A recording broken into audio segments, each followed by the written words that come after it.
Welcome to the video today. I have a very special guest, Stacie Riffert. And Stacie is the owner of Empowered Leadership Coaching, and she is a speaker, coach, and trainer. And she has spent the last several years helping passionate business leaders find balance in their lives between their jobs, their family, and their community. And so she was gracious enough to join me on the video today and give us a little wisdom about how we can find balance in our own lives and how we can get a little bit more out of the time that we have. Yeah, thanks for having me today.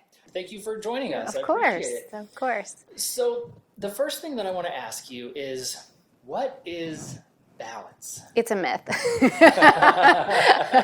So my philosophy is work-life balance is a myth, right? It is about choice. It's about being intentional. It's about juggling every day. And when I think about how I create balance for me, how I create balance for my clients, it's about making your work and your life work together so that there's harmony and there's a sync between the two so that you don't feel guilty all the time when you have to make choices and trade-offs. Yes. Now, when we were leading up to this interview, we were talking, you actually spent almost 20 years with Pepsi. I did.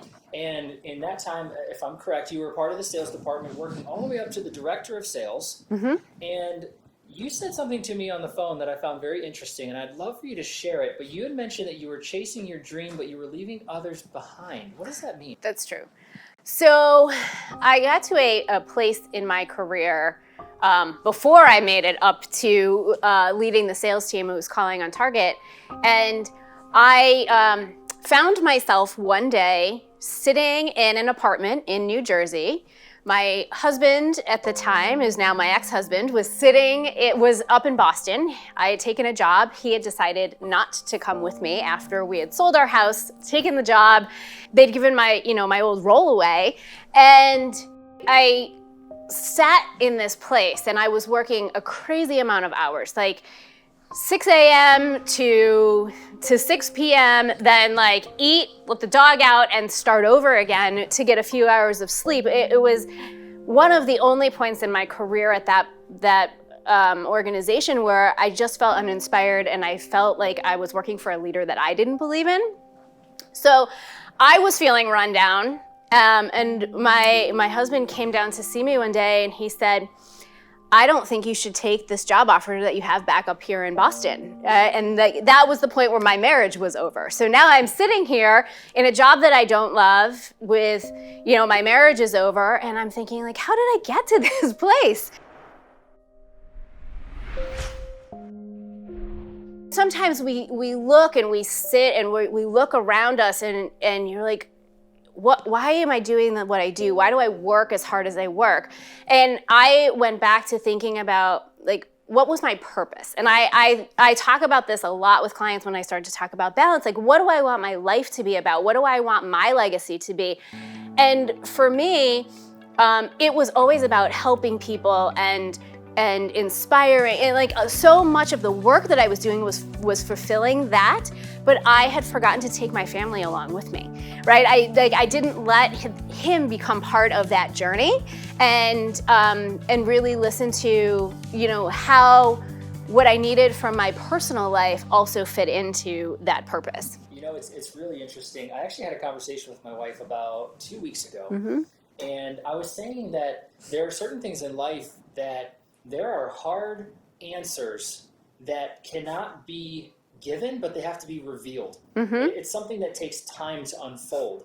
The beginning of 2021 is that way for a lot of people. What is going to unfold this year, and how is it going to be different from last year? And one of the things that she reminded me of before we even had our conversation, she said, don't forget, though, that you need to ask the other people in your life what they want too. Because for example, I might be chasing my dream, and if I'm chasing my dream but I don't ask them about their dreams, I mentioned to her, I said, well, I really like our house. I like the truck that I have. I like the quality of life that we have. And she said, that's fine, except I'd trade it all for more hours with you. Well, that's important information to know. That's bringing the other people along with you on this journey. Exactly. And so that actually led to a great conversation about how do we balance the work commitments that we've already made and the future that we want to make. Now, tell me a little bit about what you think of when you hear somebody say that your work is designed to empower your life, and you're not supposed to live to work, but work to live. Sure. What does that mean to you? I think a lot of it comes down to, like, what's that purpose, right? What do you want that greater good to be, or what do you want your life to stand for? And I think if the business or the work that you choose to do fulfills a part of that, then it becomes more joyful, right? So many people get up and they dread Mondays and they dread going to work. And I want people to like Monday, right? I want people to say, like, I had a great weekend, but I am really excited and impassioned to get up and go to work today.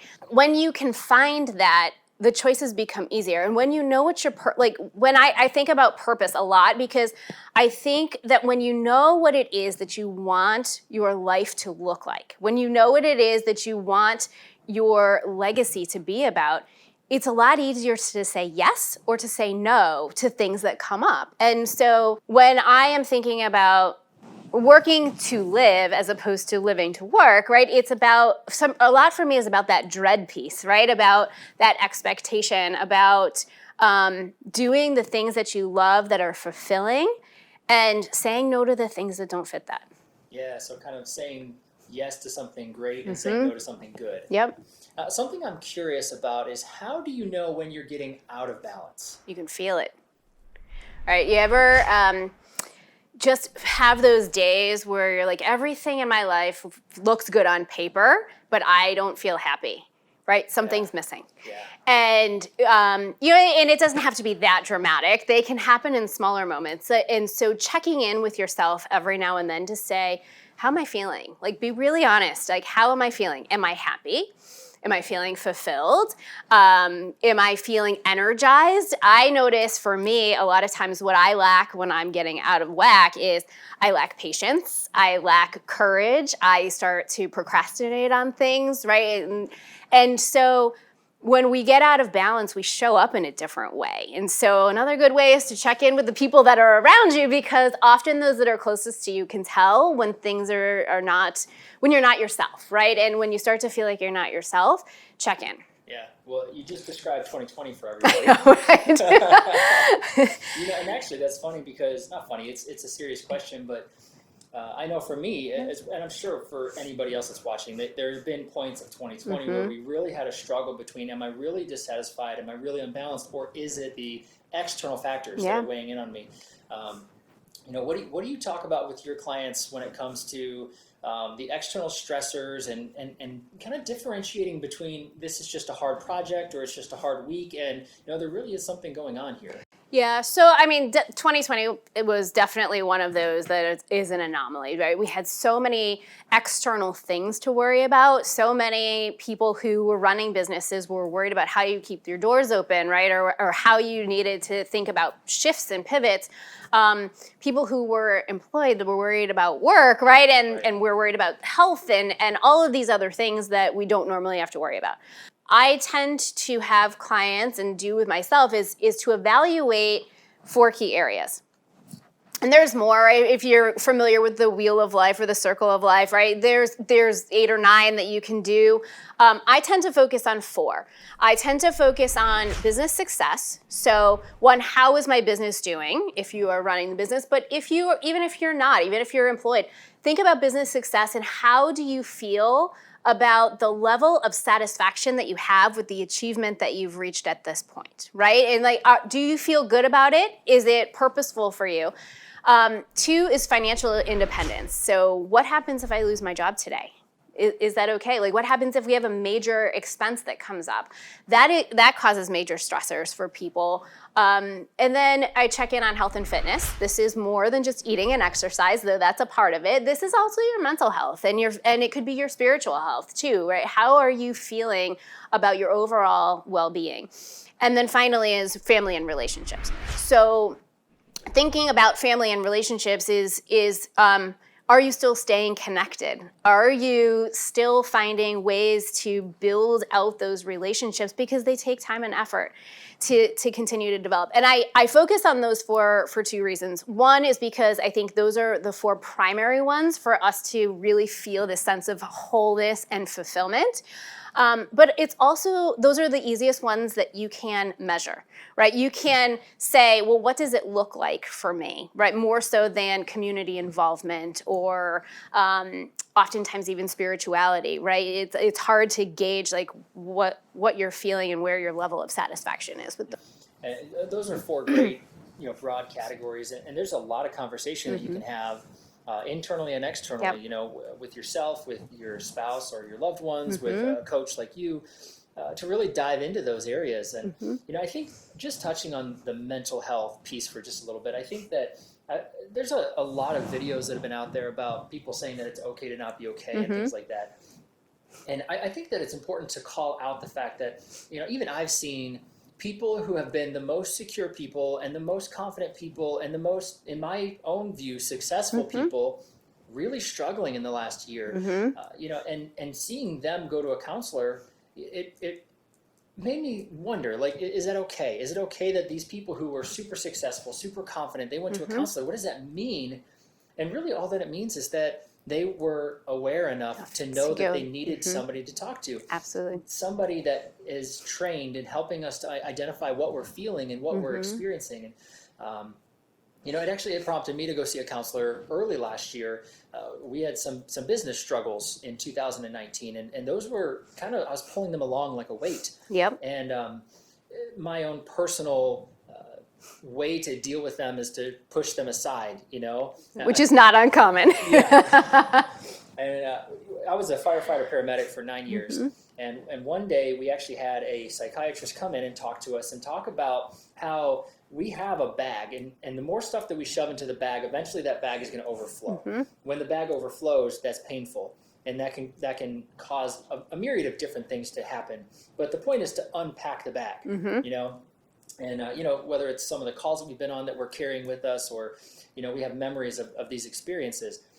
But for me personally, one of the big revelations of 2020 was that feelings are something that are, there's signals. There's signals inside of us that tell us that we need to look into what's going on. And I think that's what you were touching on when you feel it. When you feel unbalanced, it's because we are feeling things. We're feeling things that are unnatural. We're feeling unmotivated. We're feeling uninspired. And so I love that we have an opportunity to talk with other people about what does that mean to us, and really what are we missing, Yeah. And I think that's the great part about being having a coach in your life, is that that's somebody that is outside of you, outside of your family, unbiased. Yep. And they can really help you take a look at some of the things that maybe you don't know about yourself. It's called a Johari window. Yep. Something that somebody else knows about you that you don't know about yourself. And I think that's a really powerful feature that a coach brings to somebody's life. Absolutely.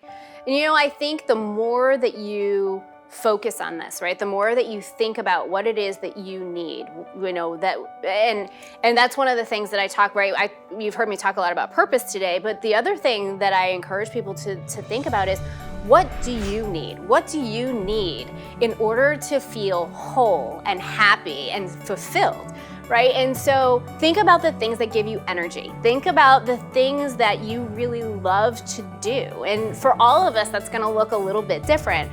But making sure that you make the time to do those things that you need also. And I think so many times, people, we give of ourselves, and we hear about self-care, and that means a lot of different things to different people. Like, it doesn't necessarily mean you need to go take bubble baths, right? This is about understanding what you need to re-energize, right? And to continue to feel like you are you. And so for me, sometimes I need a little break. I'm generally tend to be around a lot of people. I give a lot. I spend a lot of my time and energy on giving to clients, giving to my family, giving to my community, right? And so I need to take some time sometimes to just step back and just be still and quiet. And for me, running also is a big piece of that for me. When I'm not doing that, and when I'm not engaged in something like a volunteer project, right? Where I feel like this sense of giving back without an expectation of anything in return, right? Those are things that for me fill me back up.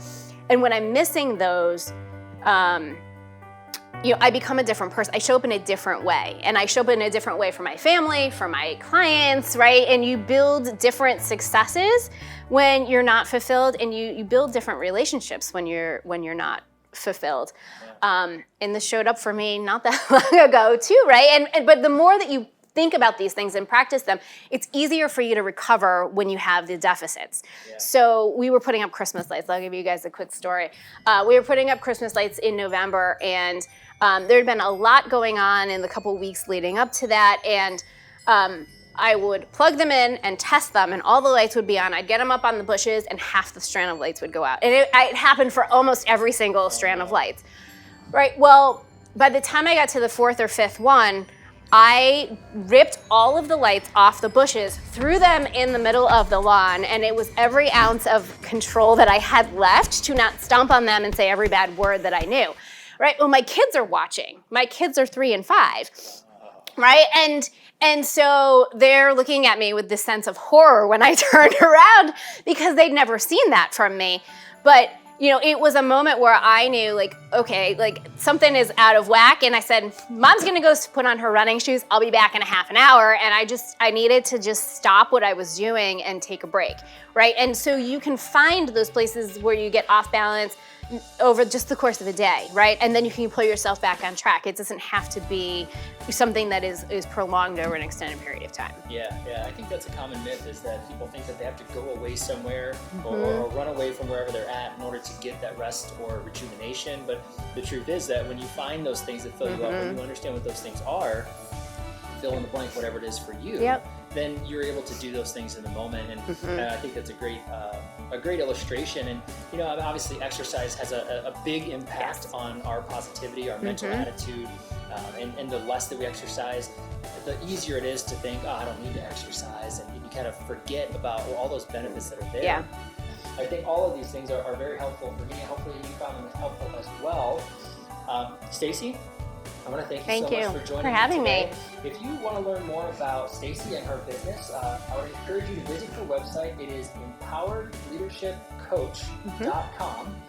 Again, that's empoweredleadershipcoach.com. It'll be down in the show notes as well. And you can reach out and schedule a call with Stacie, and she'd love to talk with you. If you have any comments or questions, feel free to comment in the video, or as we're going to be releasing some clips on social as well. Reach out. We would both love to talk with you and talk with you about what you're struggling with, and maybe there's some experience that we have that we can share with you. Absolutely. Well, thanks so much for watching. We hope you're having a great day. And Stacie, thank you so much for being here. Thanks for having me.